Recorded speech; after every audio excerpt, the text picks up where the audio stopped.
Welcome back program میں break کے بعد ایک مرتبہ پھر سے آپ کو خوش آمدید کہتے ہیں. بات ہم کر رہے ہیں کہ بہت ساری چیزیں حقیقت ہوتی ہیں لیکن بہت ساری چیزوں کا تعلق حقیقت سے نہیں ہوتا اور لوگ اس کی آڑ میں سم ٹائم بے وقوف بھی بن رہے ہوتے ہیں, لوگوں کے کاروبار بھی چمک رہے ہوتے ہیں. میرا یہ پروگرام کرنے کا مقصد یہ ہے کہ آپ جان سکیں, بہتر سمجھ سکیں کہ اگر آپ کہیں سے ہدایت لے رہے ہیں تو کیا وہ صحیح جگہ سے لی جا رہی ہے. بات بریک سے پہلے ہو رہی تھی تعویذ اور دھاگوں کی صورت میں. ڈاکٹر صاحب آپ اس پر کچھ بات کرنا چاہیں گے کہ ریفرنس ملتا ہے ہمیں کہیں سے تعویذ کا یا دھاگا پہننا؟ بات یہ ہے, میری ایک بات سنیں, ہوتا پتہ کیا ہے کہ مسلمان کو نماز پنجگانہ پڑھنی چاہیے, مسلمان کو قرآن مجید کی تلاوت کرنی چاہیے, مسلمان کو ذکر اذکار کرنا چاہیے. ہم ایک ایسے معاشرے میں رہ رہے ہیں جس میں ہم نے اپنی ننھی خواہشات کی تکمیل کے لیے حسب ضرورت ہم نے متبرکات کو استعمال کیا ہے. بنیادی طور پہ یہ اسلام کا مقصد نہیں ہے. اسلام کا مقصد ہے ادخلوا فی السلم کافہ.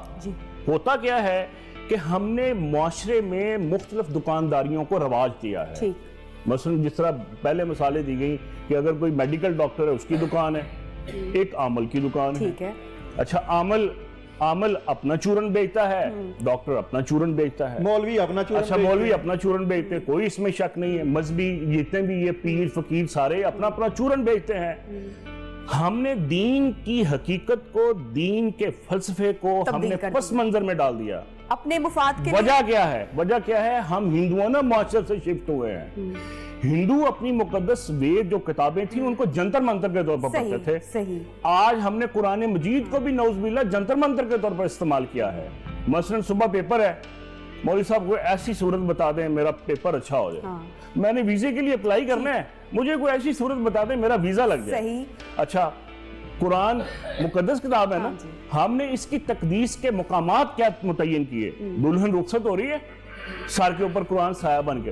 بھی قرآن کی تعلیم دو اسے, قرآن کی تعلیم دو اس دلہن کو. سائے سے زیادہ قرآن کی تعلیم کی ضرورت ہے. مجھے بتائے گا مصدق صاحب کہ جب گلے میں تعویذ کسی شخص کو دیا جاتا ہے, اور آپ نے بڑے وثوق کے ساتھ بات بولی کہ جن نہیں آتا, جب تعویذ دیتے ہیں اور جب ہٹاتے ہیں تو جن آ جاتا ہے, تعویذ میں کیا لکھ کے دیا جاتا ہے, کون سی سورت لکھ کے دی جاتی ہے؟ مختلف آیات قرآنی ہیں جی. اچھا جی, کون سی ہوتی ہیں جن کا عمل کیا ہوا ہے؟ اچھا جی, عمل کرنا لازمی ہے. ٹھیک ہے. عمل کے کیسے ہوتا ہے عمل؟ یہ 40 دن کا عمل ہوتا ہے. یہ 40 دن کا عمل ہوتا ہے. 40 دن کا چلہ بھی ہوتا ہے جی. چلہ, اسے چلے کہتے ہیں. چلہ کہتے ہیں. ہاں جی.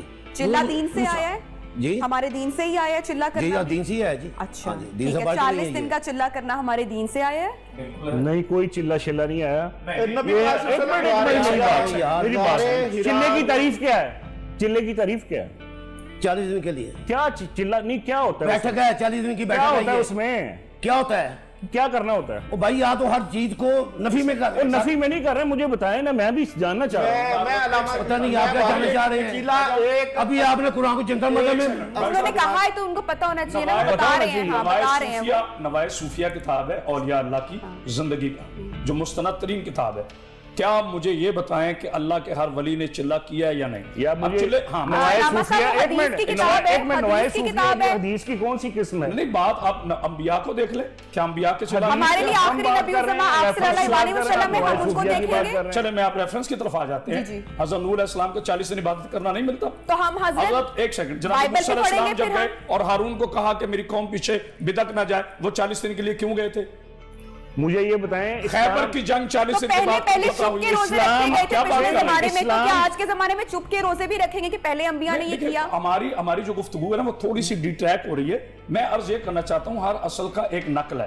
آپ نقلی آدمی کی وجہ سے اصل کا انکار نہ کریں. نہیں, جب ہمارے پاس آپ صلی اللہ علیہ وسلم نمونہ ہے اور ہم نے آپ کی فالوئنگ, ہم نے, تو ہم پرانے پھر انبیاء کی فالوئنگ ڈاکٹر صاحب یہ فرما رہے تھے کہ اگر کسی نے بیمار ہوا تو کہتے یہ آئے, تو کیا قرآن کے ہم جو طاقت ہے اس کا انکار کر سکتے ہیں؟ کیا اللہ کے قرآن نے نہیں کہا کہ فلاں مرض کے لیے یہ ہے؟ دیکھیں قرآن کے دو ہیں، ایک قرآن شفاء للناس بھی ہے، آپ صلی اللہ علیہ وسلم قرآن جو ہے وہ شفاء للناس بھی ہے، اور شفاء للناس کے بعد ہدی للناس ہے۔ بنیادی طور پر یہ انسانیت کی رشد و ہدایت کے لیے آیا ہے، بے شک یہ لوگوں کو ہیپناٹائز کر کے بیوقوف بنانے کے لیے اپنے مخصوص مقاصد۔ مجھے بتائیے گا کہ جو جن کلوں کا ذکر آتا ہے اس سے ہمیں کیسے فاقہ ہو سکتا ہے، یہ کیسے ہماری بیماری کو، جو اسپریچول بیماری کی جس کی آپ نے بات کی کہ جس طرح جسمانی بیماری ہوتی ہے، روح کی بیماری کو چاروں کل یا سورہ کوثر کا کیا مطلب ہے، یہ ہمیں کیا کہتے ہیں، اس میں شفا کیسے ہے ہمارے لیے؟ کیونکہ آپ عمل کرتے ہیں تو میں چاہوں گی کہ آپ بتائیے گا۔ قرآن مکمل شفا ہے جی، اس کا ایک ایک حرف شفا ہے، لیکن یہ کیا ہمیں کہتا ہے، ہمیں سے کیا سیکھنے کو ملتا ہے جی؟ ہمیں چاروں کل اس کا نچوڑ کیا ہے، ہمیں اس میں سے کیا ملتا ہے، اس کا ترجمہ کیا کہتا ہے؟ سورہ یاسین، میرا سوال ان سے ہے، اس کا ترجمہ مجھے نہیں پتا، اس کا ترجمہ کیا کہتے ہیں، مجھے پتا یہ قرآن ہے، مجھے یہ پتا یہ قرآن ہے۔ آپ کو اگر ترجمہ ہی نہیں پتا تو پھر لوگوں کو کیا علاج کریں گے؟ آپ نے بولا کہ آپ استخارہ کرتے ہیں اور آپ عملیات کرتے ہیں، آپ نے بولا آپ 40 دن، ایک سیکنڈ، آپ نے بولا آپ 40 دن کے بعد ایک شخص کی تشخیص کرتے ہیں، پھر دوا کرتے ہیں، لیکن آپ نے بولا کہ مجھے چاروں کل کا ترجمہ ہی نہیں معلوم۔ سر جی نہیں ترجمہ معلوم ہے، بتائیے گا، تھوڑا سا سمجھائے گا، ہمیں نہیں معلوم تو میں جاننا چاہوں گی۔ یا ایھا الکافرون کا ترجمہ سنا دیں، سورہ مناسنہ کا سنا دوں؟ نہیں، چاروں کو آپ کرتے ہیں نا، آپ عملیات کرتے ہیں نا، آپ بتا دیں۔ ہاں جی، میں جو میں کرتا ہوں مجھ سے پوچھیں آپ۔ میں وہی پوچھ رہی ہوں، مجھے چاروں کل کا بتا دیں کہ اللہ کے نبی کے لیے، یا بتائیں گا میں عمل ہوں، نہیں عامل ہوں گے، ہم وہی جاننا چاہ رہے ہیں کہ وہ آپ نے یہ نگاہ مجھ پر رکھ لی ہے؟ نہیں، آپ عمل ہے نا، میں تو عمل نہیں ہوں۔ نہیں تو آپ کیسے بات کر رہے ہیں عمل کی بات؟ پتا ہوگا، مجھے نہیں پتا، مجھے بتا دیں، میں یہی بات ان سے بھی پوچھوں گی، چاروں کل سے کیسے شفا مل سکتی ہے ایک شخص جو بزر ندمے ہے، کیا اس کا مطلب ہے؟ آپ دم کر کے اسے پھونک مارے، اس کو آرام آئے گا، نہیں آئے گا میں ذمہ وار ہوں۔ سر اس میں شفا کیسے، یہ ہمیں کہہ کیا رہا ہے، چاروں کل ہمیں کیا کہہ رہے ہیں، مطلب کیا ہے اس کا، مفہوم کیا ہے؟ یہ مفہوم کیا، کلو واللہ احد اللہ، یہ اس کا کیا مطلب ہے؟ اللہ ایک ہے، ٹھیک ہے، اللہ صمد لم یلد ولم یولد۔ سورہ فلق میں خاص کر جو ہے وہ حاسد کے لیے بات بولی گئی ہے، کیا بات ہے وہ؟ یہ حاسدین جو اس سے بچا جاتا ہے، حاسدین سے بچا جاتا ہے، نظر بد سے بچا جاتا ہے۔ اچھا، کیسے پڑھتے ہیں، کیسے عمل کرتے ہیں 40 دن تک اس کا؟ اس کو بس ایسے اسے پڑھنا پڑتا ہے۔ کیسے تھوڑا سا کیسے الگ کمرے میں بیٹھنا پڑھنا پڑتا ہے؟ اچھا، کس طرح کا ماحول ہوتا ہے؟ کچھ عام ماحول ہوتا ہے، کوئی ایسی بات نہیں ہے۔ گھر میں باقی لوگ بھی موجود ہیں، سب سے ملاقات بھی ہوتی ہے؟ نہیں، ملاقات نہیں ہوتی، ایک کارنر میں بیٹھے ہوتے ہیں، عمل کرتے ہیں 40 دن کا۔ یہ کوئی اس میں صدقہ خیرات بھی کرنا ہوتا ہے؟ صدقہ خیرات بھی ہوتا ہے؟ صدقہ خیرات بھی ہوتا ہے۔ اور وہ کس طرح سے ہوتا ہے، کس نوعیت کا ہوتا ہے؟ وہ عمل شروع کرنے سے پہلے کچھ چیز بانٹنی پڑتی ہے ہمیں۔ اچھا، جیسے کہ کو مٹھائی وغیرہ بانٹ کے بچوں میں، ٹھیک ہے، اس کا ٹھیک ہے۔ اور اگر کوئی شخص ایک عمل کروانے آئے تو تقریباً کتنا؟ نہیں، عمل نہ وہ نہیں کروانے آئے، نہ یہ ہم اس عمل کا کتنا خرچہ آ جاتا ہوگا اس پورے 40 دن کے صدقہ خیرات پہ؟ بیانہ میری یہ جو عمل کر رہا ہوں یہ میں کر رہا ہوں، اپنے لیے کر رہا ہوں، چھوڑ دیں، یہ اس میں کوئی خرچہ نہیں آتا، کوئی خرچہ اس میں نہیں آتا۔ ٹھیک ہے۔ اور یہ جو آپ نے لباس پہنا ہوا ہے بڑا اٹریکٹیو مجھے لگ رہا ہے، یہ تو میرا، تھوڑا سا اس میں بھی بتائیے گا، بہت اچھا لگ رہا ہے یہ تو میرا۔ یہ جو پتھر ہے اس کا بھی ہمیں دین سے ریفرنس ملتا ہے، پتھر میں بھی شفا ہے؟ جی، پتھر میں جنہوں نے کلمہ پڑھا ہے اچھا ان میں شفا ہے، پتھر میں بھی شفا ہے۔ جنہوں نے کلمہ پڑھا ہے، بہت خوبصورت لگ رہا ہے، میں جاننا چاہوں گی کہ پتھر کا ذکر سورہ رحمان میں بھی آیا ہے، تو میں جاننا چاہوں گی کہ کون کون سا پتھر آپ نے پہنا ہوا ہے؟ اس میں فروا بھی ہے، اس میں یقوت بھی ہے، اس میں مرجان بھی ہے، اس میں حقیق بھی ہے، زیادہ یہ کیسے شفا جو ہے اس میں سے ملتی ہے، ذرا میں جاننا چاہوں گی۔ یہ تو ہمارا، یہ آپ کے اپنے لیے، یہ تو ہمارے اپنے لیے۔ آپ کچھ کہنا چاہ رہے تھے اور بات پہلے مکمل کرنا چاہ رہے تھے۔ کمال بات یہ ہے کہ جس طرح قرآن پاک ایک مکمل ضابطہ حیات ہے، ہم اس بات کو 100% مانتے ہیں کہ دنیا کے تمام علوم قرآن پاک میں موجود ہیں۔ قرآن پاک صرف جادو اور عملیات کے لیے نہیں اتارا گیا، مگر ان کی حقیقت بھی موجود ہے۔ بات یہ ہے کہ ہم یہ نہیں کہہ رہے کہ تو قرآن پاک سے جادو اور عملیات ہوں گے، دیکھیں یہ کہ میں قرآن پاک صرف عملیات اور جن جادو کے علاج کے لیے تو نہیں اتارا گیا ہے، یہ بات سمجھ گئی نا آپ کو؟ یہ بھی پتا ہے کہ قرآن پاک مکمل ضابطہ حیات ہے، اگر قرآن پاک میں اللہ تعالیٰ نے سورہ فاتحہ میں شفا رکھ دی ہے تو آپ کو کیا مسئلہ ہے؟ مجھے کوئی مسئلہ نہیں ہے. مانے بھی آپ مان کیوں نہیں رہی؟ آپ ان سے بحث کر رہی ہیں. میں ان سے بالکل جائز بحث کر رہی ہوں. میری بحث یہ ہے مجھے کوئی مسئلہ ہے. آپ کو مسئلہ ہے نا ان سے. میں نے آپ کو بتایا جان رہی ہوں سورہ فاتحہ میں شفاعت لا کے رکھی. اللہ کے نبی نے کہا میں ان کا بھی میتھڈ جان رہی ہوں. میں آپ کا بھی میتھڈ جان رہی ہوں. میں جان رہی ہوں وہ کیا کر رہے ہیں, میں جان رہی ہوں یہ کیا کر رہے ہیں, میں جان رہی ہوں آپ کیا کر رہے ہیں, تاکہ میری آڈینس جان سکے. آڈینس کو ہی تو بتا رہے ہیں. میں نے کسی کو وہ نہیں بولا. شیطان الرجیم کا کیا مطلب ہے؟ نہیں مجھے کچھ نہیں پتا. میں بتا رہا ہوں آپ کو. اسکیزوفرینیا کا کیا مطلب ہے؟ شیطان سے اسکیزوفرینیا کی سپیلنگ بتائیں. اسکیزوفرینیا کی سپیلنگ بتائیں. I am not a polymer, I am a student. I am a student. آپ مجھے اسکیزوفرینیا کا مطلب بتائیں. میرا سوال ہے کام کرنا. میں آپ کو بتاؤں میڈم ایک منٹ. جی یہ جتنے بھی نبی علیہ الصلوۃ والسلام سے مسنون دعائیں ہیں اور آیات موقع کے اوپر پڑھی جانے کی فضیلت ہے, اس کا بنیادی فلسفہ پتہ کیا ہے؟ ان ساری صورتوں میں توحید کا اظہار ہے. اللہ کی وحدانیت, اس کی ربوبیت, اس کی الوہیت کے اوپر کامل یقین کا اعادہ ہے. شرک کی نفی ہے. سارا قرآن مجید جو ہے وہ شرک کی نفی کرتا ہے, اور وہ آیات اور وہ دعائیں جو ان ساری چیزوں سے آپ کو پناہ میں رکھتی ہیں, اس میں اعلانیہ بغاوت شرک سے ہے. سر جی چھوٹی سی بات اگر میری آڈینس بھی سمجھ سکے اور میرے جو معزز مہمان ہیں وہ بھی یہ سمجھ سکیں, میرا بچہ بیمار ہے اللہ نہ کرے, یا کسی کا بھی, کسی بھی بہن کی بھی میں بات کر رہی ہوں, یا کسی کے شوہر کی طبیعت خراب ہے, یا کسی کا کاروبار بند ہے, ہم نے نہ تو اللہ سے دعا کی, نہ ہم نے نماز پڑھی, نہ کوئی صدقہ کیا, ٹھیک ہے, نہ کوئی کچھ اور کام کیا, ہم نے گلے میں لا کے صرف تعویذ ڈا. میرا یہ تھا مدعا, میرا یہ تھا عنوان, میرا یہ تھا ٹاپک. آپ اتنے سست ہیں, آپ اتنے کاہل ہیں کہ آپ خود فاتح شریف نہیں پڑھ سکتے, پڑھنا چاہ رہے, آپ چاہ رہے ہیں کہ یہ بھی میرے حصے کا کوئی کر دے.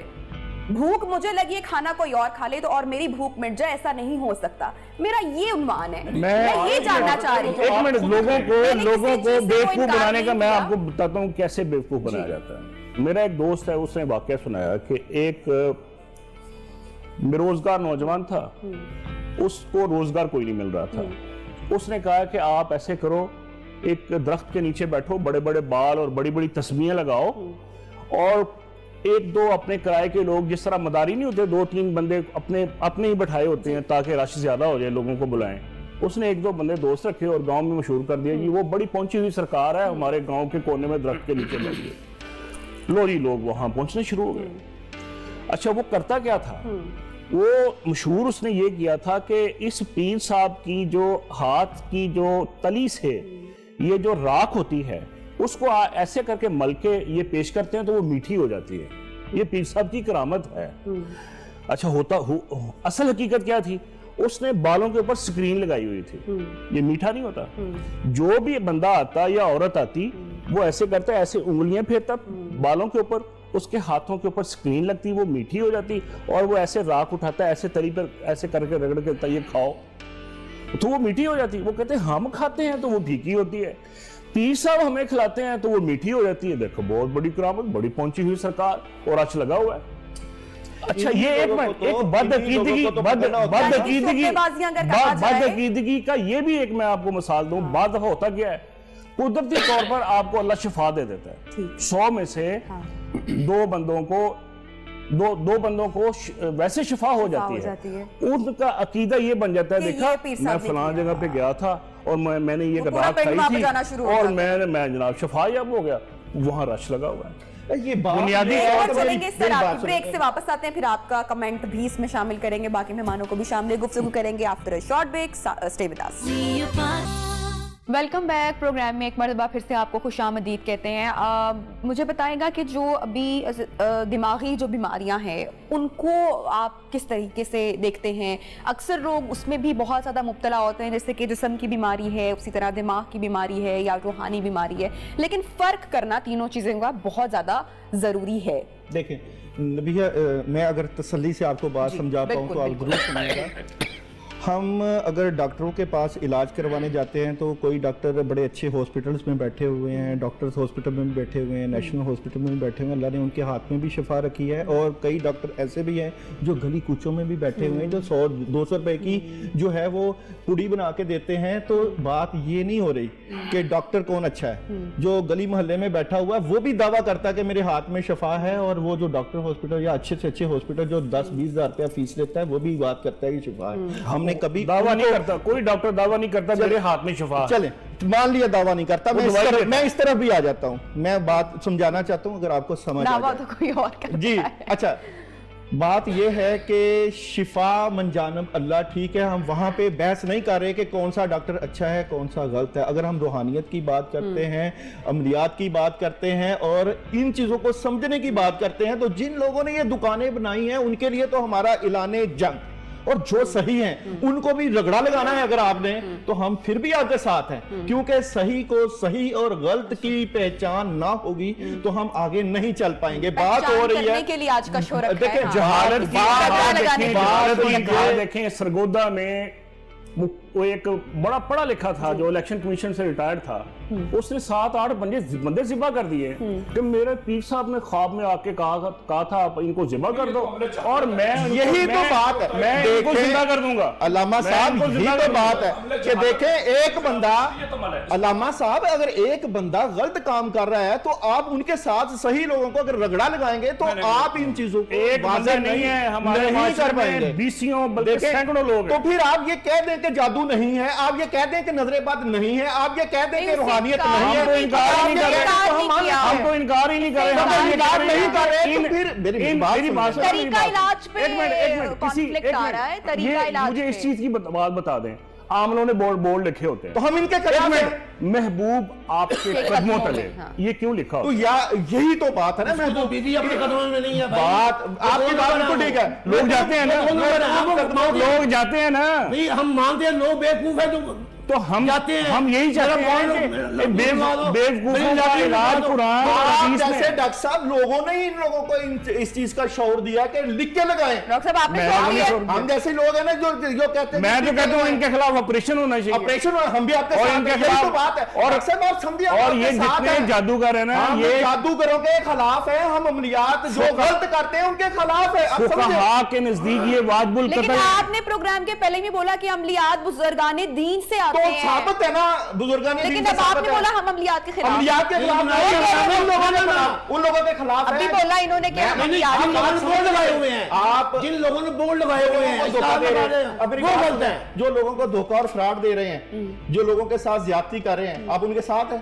بالکل نہیں. تو میں بھی ان کے ساتھ نہیں ہوں. اور جو علم ہے, جو حقیقت ہے, لیکن جس طرح چلے کی بات کی آپ نے بھی ایگری کیا, وہ تو ہمیں قرآن کی ریفرنس کہاں سے ملتا ہے ہمیں اس کا؟ نبی پاک صلی اللہ علیہ وسلم غار ہرا کیا کرتے ہیں, کہاں پہ حدیث میں انہوں نے بلایا 40 کے لیے گئے تھے میرے بھائی, تزکیہ نفس کے لیے یعنی کہ جب تعویذ کی بات آتی ہے تو وہ کہتے ہیں کہ بھئی ان کو تو ضرورت نہیں تھی, اپنے امام حسین کو تعویذ پہنانے کی ضرورت نہیں تھی, لیکن جہاں پر 40 دن کے بات آتی ہے چلے گی وہاں پر بھی ریفرنس نہیں ملتا, لیکن وہاں پر چونکہ ہمارا اپنا فائدہ ہے تو ہم نے نکال لیا. ہمیں یہ بحث کسی اور صحابی کے بارے میں ملتی نہیں, ایسی کوئی بحث نہیں ملتی. اس کا مطلب کیا ہے؟ اس کا مطلب یہ ہے کہ نبی علیہ السلام کو ایک ایسی ماڈل شخصیت کے طور پر پیش کرنا تھا, اور ان کفار مکہ کو کے منہ توڑنے تھے کہ آپ جس کو نعوذ باللہ جادوگر کہتے ہیں اس کے اوپر بھی اثر ہوا ہے. یہ ثابت کرنے کے لیے کہ یہ اللہ کا محبوب بندہ ہے, کائنات کی مقدس ترین ہستی ہے. اور دوسری بات, اللہ تعالیٰ کی ہر آیت کے اندر ایک حکمت ہے. جب ایسا عمل ہونا تھا تو اللہ نے یہ آیات اتارنے, چاروں کل بھی تو اتارنے تھے, شریر قوتوں کو نیست و نابود کرنے کے لیے وحی اترنی تھی. علامہ صاحب, ہاروت اور ماروت فرشتے کو آزمائش کے لیے بھیجا گیا تھا کہ جو میاں بیوی کے درمیان جدائی ڈالے, اور یہ قرآن پاک انہوں نے بتایا تھا, انہوں نے قوم کو بتایا تھا کہ ہمیں گمراہ کرنے کے لیے بھیجا گیا ہے. تو جادو گمراہی تو ہے, تو ہم اس سے انکار کر رہے ہیں. اس کے آگے اس کے اگینسٹ لڑنا نہیں ہے, تو لڑائی کا طریقہ بتایا نہیں ہے. جو لوگ غلط ہیں, جو لوگ لڑائی کا طریقہ بتایا نہیں, جو لوگ غلط ہیں, جو جادو کی بیس میں لوگوں کو پریشان کر رہے ہیں, جو بورڈ لگا رہے ہیں کہ جی محبوب قدموں میں, ان کو پکڑنا نہیں ہے. تو پکڑنا ریاست نے پکڑنا ہے نا, پکڑنا ہے. تو پہلے مانے تو صحیح کہ جادو ہے, وہ جادو کے وجود سے انکار ہی کوئی نہیں کر رہا. ہر محکمے میں سیاسی جادوگر موجود ہے, جب تک شیاطین موجود ہیں, جن موجود ہیں. پروگرام کرنے کا مقصد یہ ہے کہ ہمارے بہت سارے لوگ, بڑے دکھ کی بات ہے, جو ابھی بھی گمراہی میں ہیں, ابھی بھی جہالت میں بیٹھے ہوئے ہیں. میں ایک بات آپ سے ایک بات شیئر کرنا چاہتا ہوں. بہت سے لوگوں کو نفسیاتی بیماریاں ہیں جس کو وہ جادو ٹونا کہتے ہیں. میں اس پر بھی بات کر رہا ہوں. ڈپریشن ہے, اینگزائٹی ہے. یہ بالکل انہوں نے درست بات کی ہے. لوگوں میں ایک خوف اور ڈر خود ساختہ ہے. ہر چیز کو ہم جادو کہہ دیتے ہیں. نہیں, ہر چیز جادو نہیں ہے. بہت سے یہ بات تو ہو ہی نہیں رہی. آپ کو پتا ہے کہ جادو جو ہے, جو یہودی ہیں اور یہودیوں میں جادو کو مذہب کا درجہ ہے. پتا ہے آپ کو اس بات کو؟ نہیں, مجھے نہیں پتا. میں آپ کو یہ بات بتا دیتا ہوں. یہودی اور اسرائیل میں جادو کو مذہب کا درجہ ہے. ان کی کتاب میں جادو شامل ہے. آگے بات, لبیب یہودی تھا نا جس نے جادو کیا تھا. میں چھوٹی سی عرض کروں, انہوں نے میری بات کی تصدیق کر دی. پاکستان میں ایسے ہیں جو ڈپریشن کے مریض ہیں, انگزائٹی کے پیشنٹ ہیں, شیزوفرینیا کے مریض ہیں. ان کی حرکات اور جو جنات, بھوت پریت وغیرہ, ان کی حرکات میں کافی سملیرٹی ہوتی ہے. ہوتا یہ ہے کہ وہ اسے اٹھا کر ایک 2 نمبر کے پاس لے جاتے ہیں. وہ انہیں کہتے ہیں اس سے جادو ہے, اس پہ ٹونا ہے, اس پہ جنات ہیں, آپ اس کو ڈاکٹر کے پاس. یہ ظلم ہے, یہ زیادتی ہے. وہ ان سے پیسے بٹورتا ہے. اور میرے معزز سننے والوں سے میری گزارش ہے کہ جب ایسی نشانیاں ہوں کہ مریض اپنے آپ کو, آج کے شو کی روح یہی تھی جس کی ذکر اپنے آپ کو وہ ٹارچر کر رہا ہو, کوئی ایسی حرکات کر رہا ہو, سب سے پہلے اس کا میڈیکل چیک اپ. بالکل. اور اس پر بھی بات کریں گے کہ جب ہم مختلف مزاروں پر جاتے ہیں اور وہاں سے اکثر دھاگے بھی لے آتے ہیں اور ہم منتیں مانگتے ہیں, اس پر بھی بات کریں گے. بریک سے واپس آئیں گے تو ہم جو اکثر لوگ پتھر پہن لیتے ہیں کہ یہ پتھر بھی ہمیں فائدہ دیں گے, اس پر بھی بات کریں گے ایک چھوٹی سی بریک کے بعد. Stay with us. پتھر اور دھاگا پہننا, سے کائنات میں مقدس ترین اگر کوئی پتھر ہے نا تو حجر اسود, بے شک, جو بیت اللہ کے کونے میں نصب ہے. حضرت عمر فاروق رضی اللہ تعالی عنہ ان کو دیکھ کے حج کے موقع پہ کہتے ہیں, اے حجر اسود, تیری حیثیت ایک پتھر سے زیادہ نہیں ہے. اگر ہم نے اپنی آنکھوں سے, ہاں, نہ تو دفع دے سکتا ہے نہ نقصان دے سکتا ہے, اگر ہم نے اپنی آنکھوں سے پیارے آقا نبی علیہ السلام کو بوسہ لیتے ہوئے نہ دیکھتے تو ہم کبھی تمہیں بوسہ نہ دیتے. نبی اس بات کو میں تھوڑا سا ثابت کرتا ہوں. حضرت سلیمان علیہ السلام نے انگوٹھی کیوں پہنی تھی؟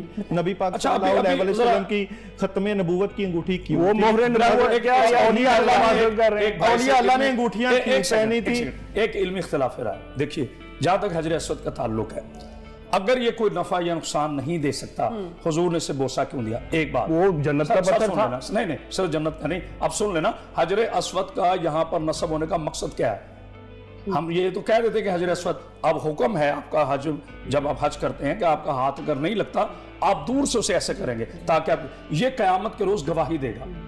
یہ حجر اسود قیامت کے روز گواہی دے گا حج بیت اللہ کے حوالے سے. اس کا مطلب ہے کہ وہ نفع بھی دیتا ہے, وہ نقصان بھی دیتا ہے. جو خلفائے راشدین کا تعلق ہے یا انہوں نے جو فرمایا, میں ان کو چیلنج نہیں کرتا, بات ان کے قول کو چیلنج کرنے کی نہیں ہے. ہم کہاں وہ کہاں. اب آپ بتاتے ہیں, حضرت امام زین العابدین علیہ السلام جو نواسہ رسول ہیں, حسین السلام کے صاحبزادے ہیں, اور محمد حنفیہ آپ کے جو چچا ہیں, ان میں ایک چھوٹا سا اختلاف رائے نہیں کہہ سکتے, امامت کا نزاع پیدا ہوا. تو امام زین العابدین علیہ السلام نے, یہ 20 کتابیں موجود ہے, آپ گئے اور آپ نے حجر اسود کی طرف اشارہ کیا اور آپ نے کہا کہ میں محمد کا نواسہ ہوں, میرے بارے میں گواہی دو. یہ جو پتھر جنہوں نے نبی پاک صلی اللہ علیہ وآلہ وسلم کا کلمہ پڑھا, جن درختوں نے میرے آقا کا کلمہ پڑھا, یہ قوت گواہی انہیں اللہ دیتا ہے. اللہ نے عطا کی, اللہ نے, اس سے تو کوئی وہ نہیں ہے. لیکن یہ کہہ دینا کہ مطلب ایک بے سود پتھر ہے, یہ نہیں ہے. بے سود پتھر نہیں کہا سے آیا ہے. لیکن جو فائدے کے لیے پتھر پہنے جاتے ہیں, مرجان پہن لیا, فیروزہ پہن لیا, روبی, یاقوت و مرجان کا ذکر قرآن مجید میں ہے. اور یہ نفع نقصان, سورہ رحمان میں اس کا تعلق. نفع نقصان نہیں, دیکھیں میری بات سنیں. اگر علامہ صاحب سمجھیں, آپ چیزیں موجود ہیں, نفع اور نقصان اللہ نے ان میں رکھا ہے. اگر آپ سمجھتی ہیں کہ اللہ نے ان میں شفا رکھی ہے تو آپ کو اس سے کیا مطلب؟ پہننا فائدہ ہے. دیکھیں مرجان میں, آپ دیکھیں شہد ہے, اللہ نے 70 انبیاء ما سبق کے لیے اس کو شفا قرار دیا. تو آپ یہ شہد نے شفا دی, شہد میں شفا, کھجور میں شفا, آپ یہ کہیں گے کہ شہد نے شفا دی, آپ یہ کہیں گے کہ شہد نے شفا دی, لکھا ہے نا قرآن میں ہے. تو شفا اللہ نے شہد میں رکھی, اللہ نے پتھروں میں شفا رکھی, تو پہنے سے شرک کہاں سے ہو گیا؟ اچھا, یہ بھی بات بتائی گئی آپ صلی اللہ علیہ وسلم کی طرف سے. کوئی حدیث نہیں ہے, کوئی کوئی حدیث نہیں, حدیث کا ریفرنس دے دیں کوئی کس چیز کا کہ یہ پتھروں میں شفا ہے. پتھروں میں شفا ہے تو حضرت بتائیں پتھروں میں شفا ہے کیسے شفا ہے؟ ان کو میں کیسے سمجھاؤں جی؟ نہیں آپ سمجھا دیں نا. نام ماننے والی بات ہے, نام ماننے والی دلیل کے ساتھ بات کرنا. کیا خیال ہے یہ شفا نہیں دیتا, یہ کسی نے نہیں پڑھا. ایک منٹ قرآن مجید میں قدرت کام اللہ کی تخلیقات کے مظاہر ہیں, ان کا مقصد مظاہر ہے کہ اللہ نے یہ چیز بھی بنائی, یہ چیز بھی بنائی, یہ چیز بھی بنائی. اللہ تعالیٰ نے ان کو اپنی قدرت کاملہ کے مظاہر سے تعبیر کیا. کرم اللہ وجہ نے اپنی انگوٹھی میں کون سا پتھر پہنا تھا حضرت بتائیں یار, ان سے بات ہو رہی ہے. آپ درِ نصب بھی موجود ہے, یاقوت بھی موجود ہے, تو یہ بات حضور پاک صلی اللہ علیہ وسلم کے پاکیزہ انگلی مبارک میں عقیق بھی موجود ہے, تو یہ بات آل محمد میں سے ہر بندہ عقیق ہے. یہ پھر قرآن پاک سے بات ثابت نہیں ہے. بات پتہ کیا ہے, میری بات سنیں. بات یہ ہے ان ساری چیزوں میں میں آپ کو بتاؤں, بیسیکلی اعتقادات کی جو گمراہیاں ہوتی ہیں وہ انہی چیزوں سے پیدا ہوتی ہیں. ہم ایک امید وابستہ کر لیتے ہیں. شیطان بعض دفعہ آپ کی بد عقیدگی کی بنیاد پر آپ کو وہاں پہ کھڑا رکھتا ہے, آپ کے ذہن میں ایک وہم ڈال دیتا ہے کہ مجھے یہ چیز فلاں جگہ سے ملی ہے, وہ سلسلہ شروع ہو جاتا ہے. اچھا, وہ جو رجوع اللہ ہوتا ہے, وہ جو سجدے اللہ کے سامنے جھکنے ہوتے ہیں, وہ نمازیں ہوتی ہیں, بندہ کہتا یار مجھے کیا ضرورت ہے نماز پڑھنے کی, میں یہ پتھر پہن لوں گا میرے سارے کام ہو رہے ہیں. یہ تو باطل سوچ ہے. مصدق صاحب مجھے کسی نے بتایا کہ بھئی گھر میں اولاد نہیں ہو رہی ہے اور ہر جمعرات کو ایک کھانا دینا ہے اور وہ جانور بھی ذبح کرنا ہے اور دھاگا ہاتھ میں باندھ کر آپ نے پہننے رکھنا ہے.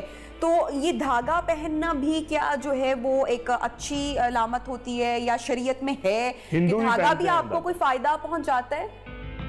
نہیں بھائی, ہندو کسی اور پہنتے ہوں گے. نہیں اسی سے یہ ساری آئی ہیں. نہیں ادھر نہیں ہے, آپ کیسی باتیں کر رہے ہیں, یا آپ مذہبی ٹوکنا لگائیں. آپ کوئی روایت بتائیں نا. روایت کیا بتاؤں میں آپ کو؟ اچھا مجھے ایک سیکنڈ میرے جنرل پہلے ان سے سن لیتے ہیں پہلے کہ دھاگا پہنا جا سکتا ہے, جائز ہے پہننا؟ جی آپ منظر کے طور پر پہن سکتی ہیں. آپ جائیں یہاں اپنا داتا دربار, وہاں پر دھاگا ملے گا, پہنے. اس سے کیا ہوگا؟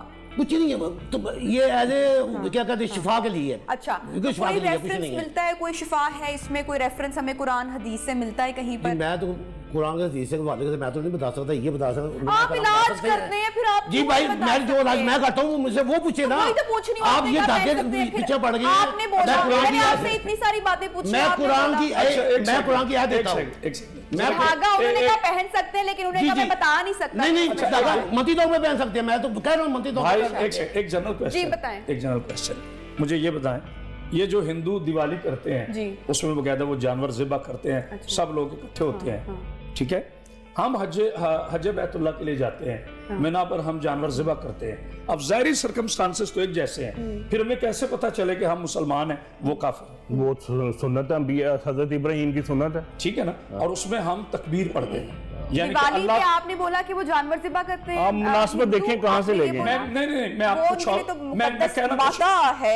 کہنا کچھ اور چاہ رہا ہوں. میں یہ کہنا چاہ رہا ہوں کہ ظاہری اگر ہم معاملات پہ جائیں گے تو پھر ہم سے فیصلہ نہیں ہو سکے گا.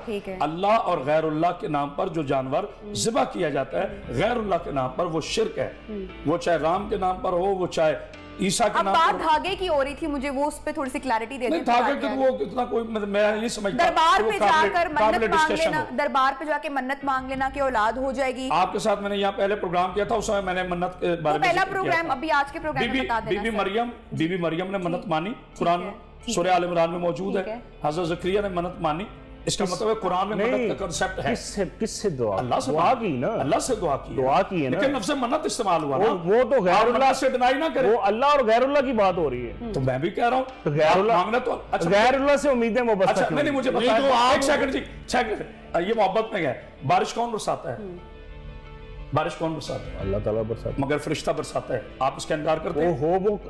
یہ فرشتہ اللہ ہے, یہ غیر اللہ ہے. فرشتے کی ڈیوٹی کس نے لگائی ہے؟ مجھے بتائیں نا, فرشتہ اللہ ہے, یہ غیر اللہ ہے. فرشتے کی اللہ نے فرشتے کی ڈیوٹی لگائی. آپ سے پوچھ رہا ہوں نا, جان اللہ فرماتا ہے, آپ کی جان کس نے نکالی؟ اللہ کے حکم سے. تو پھر غیر اللہ کو آپ کیسے نکال سکتے ہیں درمیان؟ غیر اللہ اور مراد ہے, غیر اللہ سے مراد ہے. ایک منٹ میں غیر اللہ کی تعریف کرنا چاہتا ہوں. مشرکین مکہ بیت اللہ کے سامنے جانور ذبح کرتے تھے اور ایک بوٹی اپنے بتوں کے اوپر لگا دیتے ہیں, نصب کا لفظ استعمال ہوا ہے, بالکل نصب کے اوپر لگا دیتے, ایک بوٹی بیت اللہ کے اوپر لگا دیتے. نبی علیہ السلام نے اس سے سوال کیا کہ آپ یہ کیا کام کر رہے ہیں؟ تو ان کا جواب پتہ کیا ہے؟ قرآن کی آیت کیا کہتی ہے؟ قرآن کہتی ہؤلاء شفاعنا عند اللہ, یہ ہمیں اللہ کی شفاعت نصیب کرتے ہیں, یہ اللہ کے ہمیں قریب لے جاتے ہیں. اللہ کہتا ہے میں آپ کی شارک سے بھی زیادہ قریب ہوں. مجھے کوئی ایک دفعہ پکارتا ہے میں اس کو, تو یہ ڈاکٹر صاحب یہ آیت تو بتوں پر ہے نا؟ نہیں, اس کا اولیاء سے یا انبیاء سے, میں نے اولیاء کی بات ہی نہیں کی, میں نے تصور کی بات کی. جیسے آپ کہہ رہے ہیں, حضور میری بات سنیں, جیسے آپ فرما رہے ہیں نا کہ 2 نمبر لوگوں نے عملیات کو مس یوز کیا ہے, اسی طرح چند صاحبان ممبر ہیں جنہوں نے علماء کا بھیس بدلا ہے, انہوں نے بتوں کی آیتیں اٹھا کر اولیاء پر ٹھونس دی, انبیاء پر ٹھونس دی. اس کا ذمہ دار کون ہے؟ اس پروگرام کا ڈاکٹر صاحب سب سے پوچھنا چاہوں گی نچوڑ کیا نکلا؟ ہم کسی بات پہ آمادہ تو میرے خیال سے آج کے پروگرام میں نہیں ہو سکے, تو اس کی دوسری قسط بھی ہونی چاہیے. لیکن سر میں صرف یہ کہوں گا کہ علم بہت بڑی طاقت ہے. بے شک علم قرآن اور حدیث کا نام ہے, ٹھیک ہے, اور یہ جتنی بھی جہالتیں ہیں یہ علم سے دور ہوں گی. میری صرف آڈینس سے بھی, ریاست سے بھی اور مقتدر اداروں سے بھی یہی اپیل ہے کہ یہ تماشا ختم کیا جائے. جو بازاروں میں عاملوں کی دکانیں لگی ہوئی ہیں ان کے خلاف ایک گرینڈ آپریشن ہونا چاہیے تاکہ لوگوں کی جہالتوں سے یہ ناجائز فائدہ اٹھا کے, اور عزتیں لوٹی جاتی ہیں, نعوذ باللہ استغفر اللہ, عزتیں لوٹی جاتی ہیں. اخبارات میں, ٹی وی میں آئے روز ہمیں اس طرح کی خبریں ملتی ہیں, ان کے خلاف بہت بڑا آپریشن ہونا چاہیے. بالکل میں بھی ان کے اس میں حق میں ہوں کہ جو بندہ اسلامی روایات کو, شریعت کو مس یوز کر رہا ہے, چاہے وہ اس کا تعلق عالمیت سے ہے, چاہے اس کا تعلق عامل سے ہے, جو بندہ عوام الناس کو, حضور نبی کریم صلی اللہ علیہ وسلم کی امت مرحومہ کو مسلیڈ کرتا ہے, وہ بالکل سزا کے قابل ہے, کوئی بھی ہو. اور اسلام کا لبادہ اوڑھ کر اپنا کاروبار چمکانا تو سراسر غلط ہے. تو آخرت میں تو سب کا حساب کتاب ہونے کا میرے خیال سے خوف کھانا چاہیے. اور آپ نے پوچھا تھا کہ اعوذ باللہ من الشیطان الرجیم کا مطلب کیا ہے, تو اس میں بھی بڑی کلیئر بات ہے. آپ اپنے اوپر بھی پڑھ کے پھونک لیا کریں کہ میں پناہ مانگتا ہوں شیطان مردود سے, اور تمام جتنے بھی شیطانی کام آپ کو خود پہچان ہو جائے گی. تو میرے خیال سے خود پہچان کریں, خود سے پڑھائی کریں, 5 وقت اللہ کے پاس حاضری دیں, اس سے دعا مانگیں, وہ رحمان ہے, وہ رحیم ہے. اس کے بارے میں جناب علیہ السلام کے بڑا پیارا ارشاد ہے کہ اپنے نفس کے ہوتے ہوئے شیطان کو مت کوسو.